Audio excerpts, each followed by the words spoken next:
ఇంకా కొన్ని నిజాలు చెప్తాను గాయస్. అక్కడ ఏమేమి జరిగిందో మీకు చెప్పలేక క్లారిటీగా చాలా జరిగినాయి. ఇంకా చెప్తాను. ఒక విషయం చెప్తాను నవదీపు, నాకు గ్రూప్ డిస్కషన్లా జీడీలా గ్రూప్ ఒక రూమ్లో వేసినప్పుడు అన్నిట్లా హిందీ ఆమె సెలెక్షన్ చేసింది. ఆమెకు నిజంగా తెలుగు రాదు, ఆమె దేవత అనుకుంటాను. ఆమె బొంబాయి ఆమె నన్ను సెలెక్షన్ చేసింది. నా నవ్వుకు, నా జోకులకు, నా ఎక్స్ప్రెషన్కి ఫిదా అయిపోయింది. చేసి జీడీలో నన్ను ఓకే చేశారు. గ్రూప్ డిస్కషన్లో నన్ను చేశారు. మళ్ళీ మెయిల్ పంపించారు. ఓకే అయినావు, ఎగ్జామ్లో పాస్ అయినావు బాలన్నారు. అవన్నిట్లో చేసి ఒక స్టేజ్ మీద తీసుకొచ్చి నేను ఒక అవులపోకొనిలాగా మాట్లాడి నన్ను అవమానించి, నువ్వు ఒక ట్రాన్స్జెండర్వా, లేక నీకు ఫ్యాన్స్ ఉన్నారు, అసలు నేను ఎవరైనా దేక్తారా, అసలు నేను ఒక చిల్లర్ వీడియోలు నువ్వు కానీ అవమానించావు. ఎంతవరకు కరెక్ట్? నువ్వు ఎన్ని తప్పులు పనిచేసినావు తెలుసా? నీ మనసాక్షి తెలుసుకో. నువ్వు డెక్స్లో దొరకలేదా? నువ్వు పోలీస్ స్టేషన్ పోలేదా? ఏం చేసినావు? ఏం జరుగుతుందని? కానీ నేను చెప్తున్నాను, నా సావుకు మాత్రం నువ్వే కారణమవుతావు. నిన్ను మాత్రం వదిలిపెట్టాను. నా సావు చచ్చిపోయినంత బాధ అనిపిస్తుంది నాకు. నవదీప్ గారు ఏం మాట్లాడి మీరే విన్నారు. అభిజిత్ గారు ఏమన్నారంటే చాలా జెన్యున్గా ఉన్నా అంటే గ్రీన్ లేపితే ఆయన చెవులు చెప్పిన విషయం పెట్టలేదు. అక్కడ శ్రీముఖి గారు నీకు నేను పెద్ద ఫ్యాన్ తెలుసా వాళ్ళు అన్నది. నువ్వేం నోట్లు ఏం పెట్టుకున్నావురా నవదీప్గా? తను ఏమన్నదిరా, నేను నీకు పెద్ద ఫ్యాన్ వాళ్ళు, నీకు ఫ్యాన్స్ ఉన్నారా అని అనుకుంటున్నావా? నువ్వు నీకు ఫ్యాన్స్ ఉన్నారా అని, పిచ్చి ఫ్యాన్స్ అని అంటున్నావు. మనసుకు ఫ్యాన్స్ ఉండరా? నీకుండదా? నాకుండదా?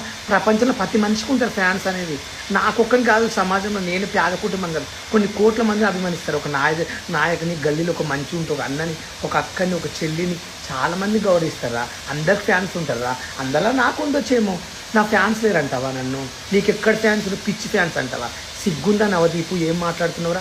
నోరుందని వాకు, కానీ నిన్ను మాత్రం ఉండకుండా చూడ చెప్తున్నా నవదీపు, సర్వనాశనం అయిపోతావురా నువ్వైతే నన్ను అవమానించు. హాయ్ గాయ్స్, మీరు చూసారు కదా ఎపిసోడ్.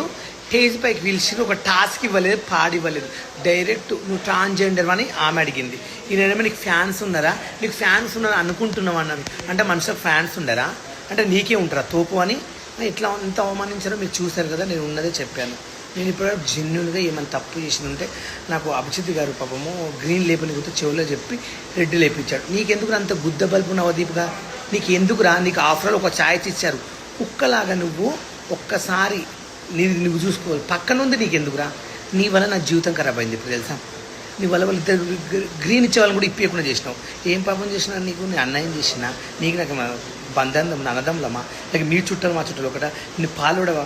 ఎలా అలా నన్ను అవమానించావు? ఎంత ఘోరంగా తిట్టావు నన్ను, ఎంత అవమానించావు. అంత నీకు ఎందుకు అంత కుళ్ళు? అంటే నేను ఎదుగొద్దా? నేను బిగ్ బాస్కి వెళ్ళొద్దా? నువ్వే సంపి లక్షల కోట్లు సంపాదించుకుని బతావా? నేను ఒక పేద కుటుంబం నుంచి వచ్చాను రా. నన్ను ఎంత అవమానించారో నువ్వు. నవదీప్ అనే నేను ఇందు మూలముగా యావత్ తెలుగు ప్రజానికానికి తెలియజేయనిది ఏమనగా, బిగ్ బాస్ అనేది సమాజాన్ని రిఫ్లెక్ట్ చేసే ఒక స్మాల్ స్కేల్ మోడల్. రకరకాల మైండ్ సెట్స్, యాటిట్యూడ్స్, ఆలోచనలు ఉండే మనుషుల మధ్యలో 100 రోజులు బతుకుతున్నప్పుడు ఎవడెవడో ఏదేదో అంటారు. అన్నప్పుడు ఆ మాటల్ని మనం ఎలా తీసుకుంటాం, ఎలా రియాక్ట్ అవుతాం, ఎలా మనల్ని మనం కండక్ట్ చేసుకుంటాం అనేది పాయింట్. దాని టెస్టే అగ్ని పరీక్ష. మాకు కంటెస్టెంట్స్ డేటా ఇస్తారు. ఇప్పుడు వాళ్ళ పోస్ట్కి జనరల్గా జనం ఇంటర్నెట్లో ఎలాంటి కమెంట్స్ పెడుతున్నారు, వీళ్ళు ఎలా రియాక్ట్ అవుతున్నారు, వాళ్ళకు వచ్చే నెగిటివ్ కమెంట్స్ ఏంటి, ఇవన్నీ జనరల్గా చూసి సమాజంలో నుండి వాళ్ళకు వచ్చే నెగిటివ్ కమెంట్స్తో వాళ్ళ ఎమోషన్స్ని ట్రిగర్ చేసే ప్రయత్నం చేస్తాం. Right? It will test their ability to conduct themselves. We have to test. ఎవడో కమెంట్ పెట్టినట్టు నేనేదో అంటాను. కంటెస్టెంట్ రియాక్షన్ ఎలాగైనా ఉండొచ్చు, పర్సనల్గా తీసుకోవచ్చు. మీ ఒపీనియన్ మీది, I like what I'm doing, I continue to be like this అనొచ్చు. అసలు నువ్వెవడరా నన్ను జడ్జ్ చేయడానికి అని కూడా అనొచ్చు. అది different people will have different approaches and reactions. Bigg Boss అగ్ని పరీక్షకి జడ్జ్ అన్నప్పుడే నాకు తెలుసు కంటెస్టెంట్ ఎమోషన్స్ని పుష్ చేసి టెస్ట్ చేయాలని. కాన్సెప్టే అది. హారర్ సినిమాకి వచ్చి నన్ను భయపెట్టదంటే ఎట్లా? ఇక్కడ కాన్సెప్ట్ ఇది. మీ పోస్ట్కి నెగిటివ్ కమెంట్స్ వస్తే నువ్వు ఎలా రియాక్ట్ అవుతావు? అగ్ని పరీక్ష. సమాజానికి ఏం మెసేజ్ అంటే నేను కాదు, బిగ్ బాస్లో పార్టిసిపేట్ చెయ్యాలనుకునే వాళ్ళకి ఏం మెసేజ్ ఇస్తారు అని. నాలాంటి వాళ్ళు ఎంతమంది ఏం మాట్లాడినా తట్టుకొని నిన్ను నువ్వు నమ్మి నవ్వుతూ నడిచే సెల్ఫ్ కాన్ఫిడెన్స్ ఉందా? లేకపోతే బ్రేక్ అయిపోయి ఇంట్లోంచి బ్యాగ్ సర్దుకొని వెళ్ళిపోతావా? Agni Pariksha. The show is designed to do this. If you can't handle negative comments, ఇంటర్నెట్కి రావద్దు, అగ్ని పరీక్షకి అసలు రావద్దు. Heat will only increase. Thank you, good night. Hi guys, shock అయ్యారు. నేను ఉప్పల్ బాల్ మాట్లాడుతున్నా. కాదు, మిడిల్ క్లాస్ వాళ్ళంటే వాళ్ళకి మనసు ఉండదా? వాళ్ళకు ఒకటి, మేము ఎన్నో రోజుల నుంచి కష్టపడి వీడియో చేసుకుంటూ అగ్ని పరీక్షకు వచ్చి అన్నిట్లో సెలెక్షన్ అయ్యి గ్రూప్ డిస్కషన్లో ఎగ్జామ్లో లాస్ట్ ఫైనల్కి వస్తే అక్కడ మాకు గేమ్ ఇవ్వకుండా, ఒక టాస్క్ ఇవ్వకుండా, మీ వీడియోల వల్ల వర్గలుగా ఉంటాయి. మీ వీడియోలు దేనికి పనికి వస్తాయని అడిగారు క్వశ్చన్. నవదీప్ గారు, మీ వీడియోలు ఏం దేనికి పనికి వస్తాయండి? మా వీడియోలు పని చేయనప్పుడు మీరు సమాజంలో ఎవరికైనా దానం చేస్తారా? ఒకరికి ₹1,00,000 దానం చేస్తారా? ఎవరికైనా పెళ్ళి అయితే పుస్తమెట్టలు ఇప్పించారా? మీరు ఎలా మాట్లాడతారు సార్? అంటే మేము మిడిల్ క్లాస్ వాళ్ళం, ఇవ్వడం ఏం చేయలేదు, మా గురించి ఎవరు వీడియోలు పెట్టినా పట్టించుకోరు, మేమే తోపులు అనుకుంటా. మీకు అవకాశం ఇస్తే మీరు అక్కడ కూర్చున్నారు. మీకు అవకాశం బట్టి ఈరోజు మీరు వెళ్ళకూడదు కదా బిగ్ బాస్కు. అంతగానం చూడకండి, ఏదో ఒక రోజు మీకు తగులుతుంది. అగ్ని పరీక్ష పిలిచి అవమానించడం కాదు. నేను అస్సలు వదిలిపెట్టాను నవదీప్ గారు, నేను అస్సలు వదిలిపెట్టాను. పాపం అనేది ఎప్పటికైనా తట్టుకుంటుంది, భరిస్తా కూడా. కానీ ఏం జరిగింది అక్కడ ప్రతి ఒక్కరు చెప్తా గాయస్, న్యాయం జరగాలి. నాకు బిగ్ బాస్ కోసం మాట్లాడుతున్నాం వాళ్ళంటే, నేను నిజంగా చెప్తున్నా, బిగ్ బాస్ అంటే నా ప్రాణం అండి. బిగ్ బాస్లో నేను బతకలేను. నాగార్జున చాలా రెస్పెక్ట్, కానీ బిగ్ బాస్ అందరు చూడండి. నేను అగ్ని పరీక్షకి వెళ్తే నన్ను నవదీప్ గారు చాలా ఘోరంగా మాట్లాడారు. పక్కన అభిజిత్ గారు అండ్ తను నాకు గ్రీన్ ఏనికపోతే వాళ్ళ చెవులు ఏమో చెప్పి, ఇలాంటి వల్గర్ వీడియోలు చెట్టు కావు, పరువు తీస్తారు, ఏదో చెప్తున్నాడు. నీకు ఏమవసరం ఉంది నవదీప్ గారు? మీ గుద్ద మీరు మూసుకుని కడుకోవచ్చు కదా. మీరు రెడ్ ఇచ్చినప్పుడు గమ్ము ఉండాలి.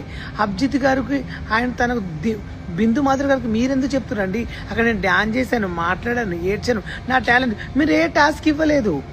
మీరు బిగ్ బాస్కి వెళ్ళారు, ఒకరు అవకాశం ఇస్తే మీరు వెళ్ళారు. ఎట్లా అవమానిస్తారు నన్ను? మీకు ఎవరిచ్చారు రైట్స్? అసలు ఆ వారం తిప్పించుకుని ఎలా కనబడుతున్నాం? నాలా నువ్వు గెలువు, నాలా ఉండు. కాదు, నాకు కంటెంట్ ఏం కావాలండి మీకు బిగ్ బాస్లో? Entertainment, comedy. మీ ఇచ్చే టాస్క్లు మాత్రమే ఆస్తారు అక్కడ. బిగ్ బాస్ కావాల్సిందంటే వీడియోస్ అంటే ఏంటండి? అంటే నవదీప్ గారు మీలాగా చందమామల పెరుగులు నాకడము, లిఫ్ట్ ఇలాంటివి చేస్తే బిగ్ బాస్కి వెళ్తారా? మీరు ఎలా మాట్లాడుతున్నా నాకు అర్థం కాదు. నేను ఎన్నో రోజులు కష్టపడ్డా, అవమానాలు భరించాను, మా చుట్టాలు కూడా తిట్టారు.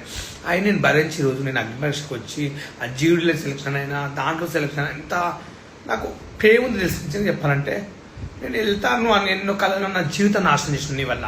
నేను ఎప్పుడు బాధపడలేదు, మా డాడీ చనిపోయినా కూడా బాధపడలేదు. కానీ నువ్వు ఒక వేస్ట్ గడవని ఇప్పుడు అర్థమైంది. నవదీప్ నన్ను అట్లా అవమానిస్తావు, నీకు ఇష్టం లేకపోతే ఎవరైనా నువ్వు ఎత్తావు. పక్కన అభిజిత్ నాకు సపోర్ట్ చేశాడు, తను సపోర్ట్ బిందు మాత్రం గ్రీన్ ఎదుర్కొంటే చెవులు చెప్పి రెడ్ ఎత్తాను. అంటే అవసరానికి వాడుకుని టేజ్ పైకి పిలుచుకుని వదిలేస్తారంటే మోసాలు చేసే వాళ్ళు మీకు అవసరం. మాలాంటి మంచి ఉండలు మీకు వద్దా? నవదీప్ ఏం మాట్లాడుతున్నావు? నేను ఏం మాట్లాడుతున్నా అంటే, చాలా మంది నాకు సపోర్ట్ చేస్తున్నారు. నిజంగా నాకు సపోర్ట్ చేయాలండి. నాకైతే అన్యాయం జరిగింది, ఓపెన్ చెప్తున్నాను. నేను చాలా కష్టపడ్డాను, బిగ్ బాస్కి వెళ్ళానని. అక్కడికి వెళ్ళాక జడ్జెస్ మాట్లాడే నాకు నచ్చలేకపోయింది. నవదీప్ కానీ, బిందు మాధురి కానీ, అభిజిత్ కానీ, ఏమండి మీకు నోరు ఉంది, మీరు ఒక సెలబ్రిటీ, మీకు అవకాశం ఇచ్చారు, మాకేంది, మేము చెప్పింది నడుస్తుందని చెప్పి మీరు అనుకుంటారు. అవమానం భరించడం కాదండి, పిలిపించి అవమానించారు నన్ను. నాకు ఒక సెలబ్రిటీ పేరుండి నేను ఒక కామెంట్ పేపర్లో అప్లై చేసుకుని దీనివల్ల నన్ను వెళ్తానేమని ఆశతో ఎన్నో ఆశలు పెట్టుకుని వస్తే అక్కడ ఇష్టం ఉన్నట్లు మాట్లాడు. చాలా మంది నాకు సపోర్ట్ చేస్తున్నారు ఇన్స్టాగ్రామ్లో. ప్రతి ఒక్కరు మీరు వీళ్ళ 2 రోజులు ఆవుతారు, కుక్కల్లాగా మాట్లాడతారు, ఇక ఏంది వీళ్ళ గురించి ఎవరు పట్టించుకోరు అన్నట్ల మీరు ఆలోచించారు. ఒక సాధారణ మనిషి ఏం చేయగలడు, పట్టుదల ఏందో మీకు చూపిస్తాను నవదీప్ గారు. నేను అనేది ఏందో నీకు చూపించి చూస్తా. అసలు నిన్ను మాత్రం వదిలిపెట్టండి ప్లీజ్. నాకు మాత్రం న్యాయం జరగాలి, బిగ్ బాస్కి వెళ్ళాలి. నాకైతే సపోర్ట్ చేయండి అబ్బా ప్లీజ్. ప్రతి ఒక్కరికి చెప్తున్నా నేను ఉప్పల్ బాల్ని, ప్లీజ్ నాకు సపోర్ట్ చేయండి. నాకు చాలా అన్యాయం జరిగింది. అక్కడ ఏం మాట్లాడినో నాకు తెలుసు, నేను బాధపడ్డాను అక్కడ.